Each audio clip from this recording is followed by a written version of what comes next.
Hello friends, in this video we're going to learn about motion. Okay, what are the various kinds of motion और ये motion हमें किन किन places पे या फिर किन किन applications में देखने को मिलता है, right? So let's start with first of all motion, right?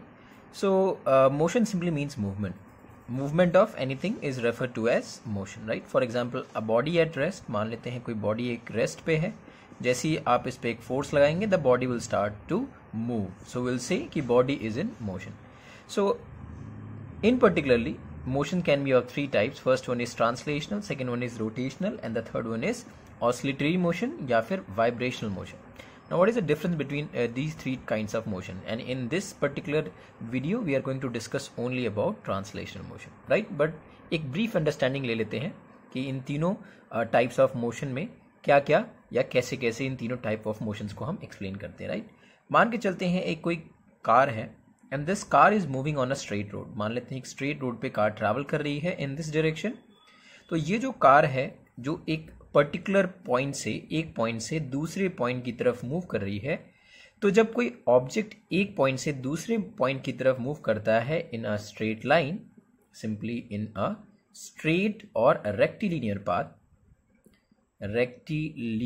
Path, तो हम कहते हैं कि ये किस तरह का मोशन है, ये है ट्रांसलेशनल मोशन. एक बार फिर से मैंने कहा कोई भी ऑब्जेक्ट जब एक पॉइंट से दूसरे पॉइंट की तरफ मूव करता है इन अ स्ट्रेट लाइन और इन रेक्टिलिनियर पाथ, तो हम कहते हैं it is an example of translational motion. जितनी भी गाड़ियां हमारे पास चलती हैं, जितने भी व्हीकल्स चलते हैं रोड पे, these are all examples of translational motion.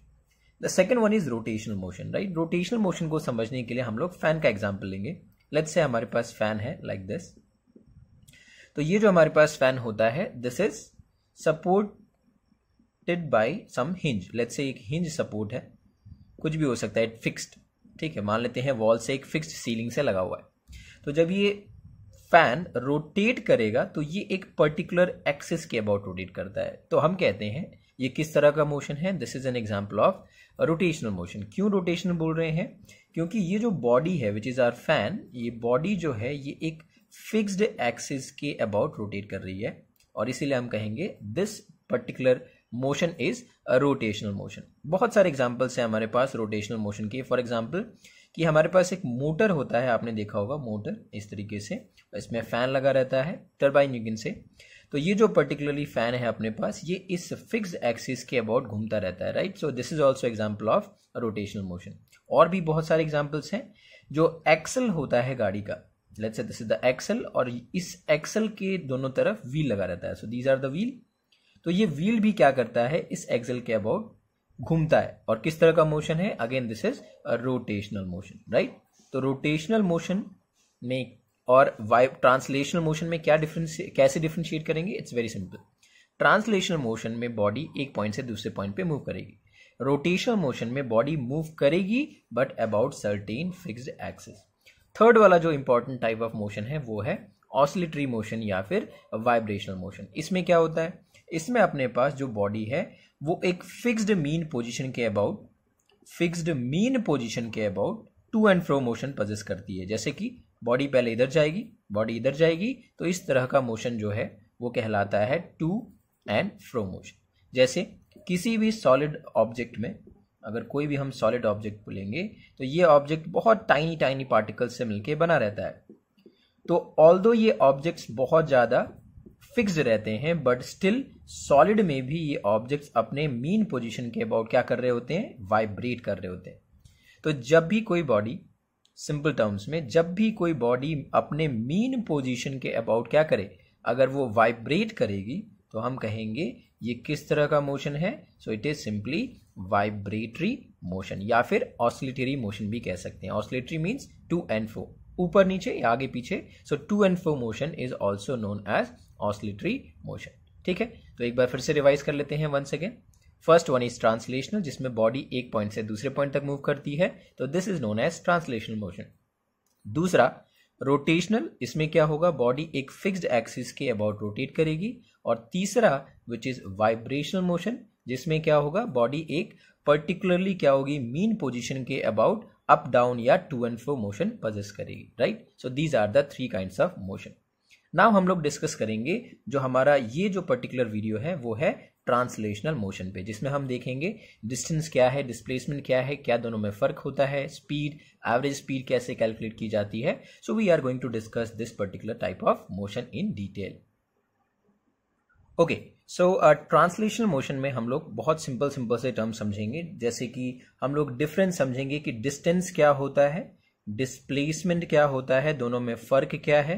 Then जब हम डिस्टेंस की बात करेंगे और डिस्प्लेसमेंट की बात करेंगे तो यहां पर कॉन्सेप्ट आ जाता है स्केलर क्वांटिटीज का और वेक्टर क्वांटिटीज का. तो स्केलर क्वांटिटी किसे कहते हैं, हम वेक्टर क्वांटिटी किसे कहते हैं, इनके एग्जांपल्स भी देखेंगे. तो सबसे पहले कुछ टर्म्स को देख लेते हैं, फिर हम स्केलर और वेक्टर वाले कॉन्सेप्ट को और अच्छे से समझ पाएंगे, राइट. तो let's start with first of all distance. मान के चलते हैं अपने पास दो पॉइंट्स हैं, ए पॉइंट ए मान लेते हैं और एक दूसरा पॉइंट है बी. इस पॉइंट से हमें इस पॉइंट तक जाना है. तो how many possible paths are there, there are infinite number of ways. मैं ऐसे जा सकता हूं, मैं ऐसे भी जा सकता हूं, मैं सीधे भी जा सकता हूं, और there are numerous ways to go from A point to B point. There are many ways. तो हम कहते हैं कि जो भी पर्टिकुलरली हमने टोटल पाथ ट्रैवल किया है एक पॉइंट से दूसरे पॉइंट तक जाने के लिए, सो टोटल पाथ और simply total path covered by an object कह सकते हैं. Total path covered by an object. जब भी कोई ऑब्जेक्ट टोटल पाथ जो कवर करता है, इस पर्टिकुलर टर्म को हम लोग कहते हैं डिस्टेंस. तो फिर डिस्प्लेसमेंट क्या होगा, तो डिस्प्लेसमेंट जो होता है that is the shortest position. अब एक चीज नोट करते हैं हम लोग कि एक पॉइंट से दूसरे पॉइंट तक जाने का जो सबसे शॉर्टेस्ट तरीका है या शॉर्टेस्ट पाथ है वो है स्ट्रेट जाना. सीधे अगर जाएंगे तो this is the shortest path, और इसी शॉर्टेस्ट पाथ को हम लोग कहते हैं, ये जो शॉर्टेस्ट पाथ है इसी शॉर्टेस्ट पाथ को हम लोग कहेंगे डिस्प्लेसमेंट. तो अगर यहां से कॉन्सेप्ट अगर मुझे डेवलप करना है स्केलर और वेक्टर का, तो आप देखेंगे कि डिस्टेंस क्या है, ये एक स्केलर क्वांटिटी है, but displacement on the other hand कैसा क्वांटिटी है, so it is a vector quantity. कैसे, तो जरा उसको समझते हैं.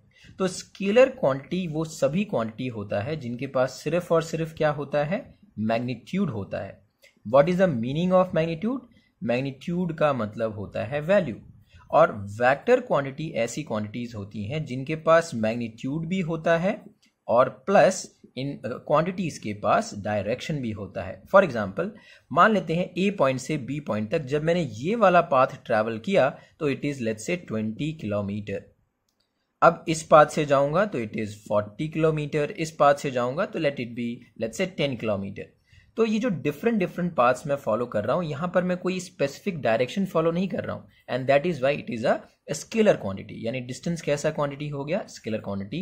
बट ए पॉइंट से बी पॉइंट तक जाने के लिए जो शॉर्टेस्ट डिस्टेंस है वो तभी है जब मैं यहां से सीधा जाऊंगा. तो इसीलिए मुझे इस डायरेक्शन को फॉलो करते हुए जाना पड़ेगा. तो ये जो डिस्प्लेसमेंट है which is the shortest path, इसके पास वैल्यू भी है, दैट इज मैग्नीट्यूड भी है और डायरेक्शन भी है. तो हम कहते हैं ऑल दोज क्वांटिटीज जिनके पास क्या होगा, डायरेक्शन होगा और मैग्नीट्यूड होगा, वो सारे क्वांटिटीज कहलाएंगी वेक्टर क्वांटिटीज. और वो सारी ऐसी क्वांटिटीज जिनके पास क्या होगा, सिर्फ और सिर्फ मैग्नीट्यूड होगा, वो सारी की सारी क्वांटिटीज कहलाएंगी स्केलर क्वांटिटीज. ठीक है, तो मैं स्केलर और वेक्टर की क्वांटिटीज के कुछ एग्जांपल्स लिख देता हूं जिससे और अच्छे से चीजें क्लियर हो जाएंगी. ठीक है, तो first of all let me clarify once again कि डिस्टेंस का मतलब होता है टोटल पाथ और डिस्प्लेसमेंट का मतलब होता है एक पॉइंट से दूसरे पॉइंट तक जाने के लिए जो शॉर्टेस्ट पाथ होगा. इन दोनों डिस्टेंस और डिस्प्लेसमेंट को हम एक बड़े सिंपल से एग्जांपल से समझ सकते हैं, और वो है कि जब भी कोई ऑब्जेक्ट एक सर्कुलर पाथ में फॉलो होता है या करता है तो देखते हैं डिस्टेंस और डिस्प्लेसमेंट क्या होगी. ओके, तो डिस्टेंस और डिस्प्लेसमेंट के बीच में डिफरेंस को समझने के लिए मान के चलते हैं कोई ऑब्जेक्ट है वो ए पर है, राइट, यहां पर ए पोजीशन पर है, और इसने क्या किया, एक सर्कुलर पाथ को फॉलो करते हुए ये वापस से कहां आ गया, ए पॉइंट पे आ गया. तो अगर मैं आपसे पूछूं कि what is the, let's say B point हम दे देते हैं एंड पॉइंट को, ए है स्टार्टिंग पॉइंट और जो बी है वो क्या है, that is the end point. ठीक है, that is the finish point. तो अगर मैं पूछूं आपसे कि what is the distance travelled by the body, तो वो सिंपली हो जाएगा 2πr. मान के चलते हैं इस सर्कुलर जो पाथ है इसका रेडियस है r, मान लेते हैं अभी फिलहाल के लिए वैल्यू ले लेते हैं 7 मीटर्स. तो डिस्टेंस हो जाएगा 2 into pi which is 22/7 into r यानी कि 7. तो यानी आंसर हो जाएगा 44 मीटर. यानी ए पॉइंट से बी पॉइंट तक जाने के लिए जो डिस्टेंस हमने ट्रैवल किया है वो है 2πr विच इज 44 मीटर. लेकिन अगर मैं वही चीज पूछूं कि व्हाट इज द डिस्प्लेसमेंट, तो डिस्प्लेसमेंट मैंने ये बताया था, डिस्प्लेसमेंट क्या है, इनिशियल पॉइंट यानी स्टार्टिंग पॉइंट और फाइनल पॉइंट के बीच का डिफरेंस या शॉर्टेस्ट पाथ। तो ए और बी तक जाने का सबसे शॉर्टेस्ट पाथ क्या है, तो ए जो है और बी जो है कोइंसाइड कर रहा है, इसलिए डिस्प्लेसमेंट कितना हो गया, 0। तो इसीलिए डिस्टेंस और डिस्प्लेसमेंट में क्या फर्क है, तो distance is simply total path जो भी हम ट्रैवल करेंगे, और डिस्प्लेसमेंट का मतलब हो जाएगा जो भी हम शॉर्टेस्ट पाथ ट्रैवल करेंगे। ठीक है, shortest path between, we can say shortest path between the initial and final position.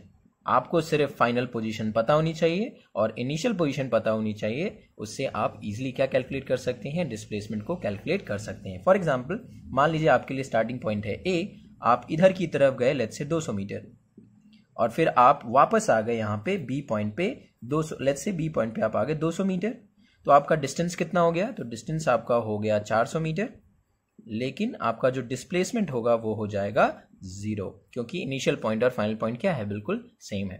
तो आई होप कि आपको डिस्टेंस और डिस्प्लेसमेंट यहाँ पर समझ में आ गया। अब हम लोग स्केलर क्वांटिटी और वेक्टर क्वांटिटी के बीच में डिफरेंस समझेंगे, और ये भी समझेंगे कि कौन कौन सी ऐसी क्वांटिटीज होती हैं जिनको हम स्केलर कहते हैं और कौन सी क्वांटिटीज होती हैं जिनको हम वेक्टर कहेंगे। ठीक है, ओके। अब डिस्कस करते हैं कि स्केलर क्वांटिटी और वेक्टर क्वांटिटी में डिफरेंस क्या होता है, और कौन कौन सी ऐसी क्वांटिटीज है जिसे हम स्केलर कहते हैं और कौन सी ऐसी क्वांटिटीज है जिसे हम वेक्टर कहेंगे। तो मैंने अभी थोड़ी देर पहले आपको ये समझाया था कि स्केलर क्वांटिटीज ऐसी क्वांटिटीज होती हैं जिनके पास सिर्फ और सिर्फ क्या होगा, मैग्नीट्यूड होगा, और वेक्टर क्वांटिटीज ऐसी क्वांटिटीज होती हैं जिनके पास दोनों चीजें होती हैं, एक तो मैग्नीट्यूड भी होता है और डायरेक्शन भी होता है। तो क्वांटिटीज जिसके पास मैग्नीट्यूड भी होगा, अगेन आप लोग को अगर मैग्नीट्यूड वर्ड समझ में नहीं आ रहा है तो मैग्नीट्यूड का मतलब होता है वैल्यू, तो मैग्नीट्यूड भी होगा और क्या होगा, प्लस डायरेक्शन भी होगा। ठीक है, तो मैग्नीट्यूड होगा एज वेल एज डायरेक्शन भी होगा। For example let's talk about mass. हम जानते हैं मास क्या है, simply mass is the quantity of matter जो किसी भी ऑब्जेक्ट में होता है, राइट, यानी वो ऑब्जेक्ट कितने पर्टिकुलर पार्टिकल से मिलकर बना हुआ है। तो मास के लिए हम लोग जो यूनिट यूज करते हैं वो है केजी। अब आप सोचिए मास जो है, लेट्स से एग्जांपल ले लेते हैं 5 केजी। किसी बॉडी का मास है, लेट्स से एक बॉडी है और इस बॉडी का मास है 5 केजी। क्या इस बॉडी की कोई वैल्यू है, yes there is a value. क्या इस बॉडी का कोई मास का कोई डायरेक्शन है, तो देयर इज नो।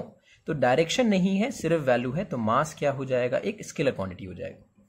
तो ये एक स्केलर क्वांटिटी है। अगर मान लीजिए आप टाइम की बात करते हैं तो टाइम मान लेते हैं 5 सेकेंड, तो अगेन टाइम की जो वैल्यू है वो कितनी है, 5 इसकी वैल्यू हो गई। तो वैल्यू है लेकिन क्या कोई डायरेक्शन है, नहीं, कोई डायरेक्शन नहीं है, इसीलिए स्केलर हो जाएगा। उसी तरीके से प्रेशर, हम जानते हैं प्रेशर क्या होता है, it is force acting per unit area. Pressure भी किस तरह का क्वांटिटी होता है, तो ये एक स्केलर क्वांटिटी होता है। बहुत लोग को प्रेशर के रिगार्डिंग एक कंफ्यूजन रहता है कि अगर मान लेते हैं कोई बॉडी है और इस बॉडी पे इसके अंदर कोई गैस भरी हुई है, मान लेते हैं कोई बलून है, दिस इज अ बलून, और इस बलून के अंदर गैस भरी हुई है, तो क्या ये गैस कोई एक स्पेसिफिक डायरेक्शन में फोर्स लगा रही है, answer is no. This gas is randomly moving और ये हर डायरेक्शन में क्या कर रहा है, एक फोर्स लगा रहा है। So there is no such particular direction in case of this pressure, और इसीलिए हम कहते हैं it is a scalar quantity.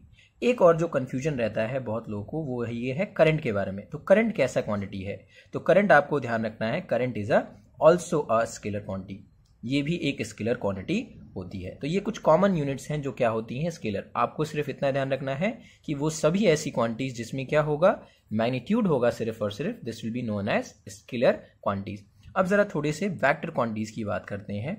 तो वेक्टर क्वांटिटीज में जैसे मान लेते हैं कोई वॉल है, ये एक वॉल है और इस पर हमने फोर्स लगाया, कितने न्यूटन का, लेट्स से 50 न्यूटन का हमने फोर्स लगाया।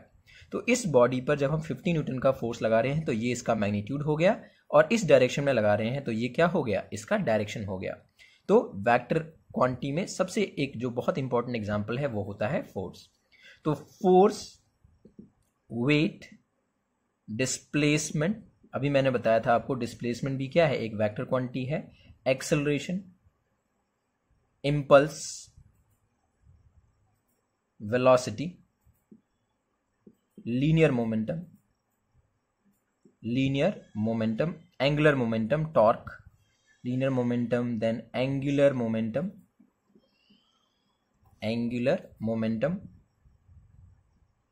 टॉर्क, ये सारी की सारी कैसी क्वांटिटीज हैं? तो ये है वेक्टर क्वांटिटीज। क्यों? क्योंकि इनके पास मैग्नीट्यूड भी होता है और डायरेक्शन भी होता है। आने वाले समय में हम इन सभी क्वांटिटीज के बारे में डिस्कशन करने वाले हैं।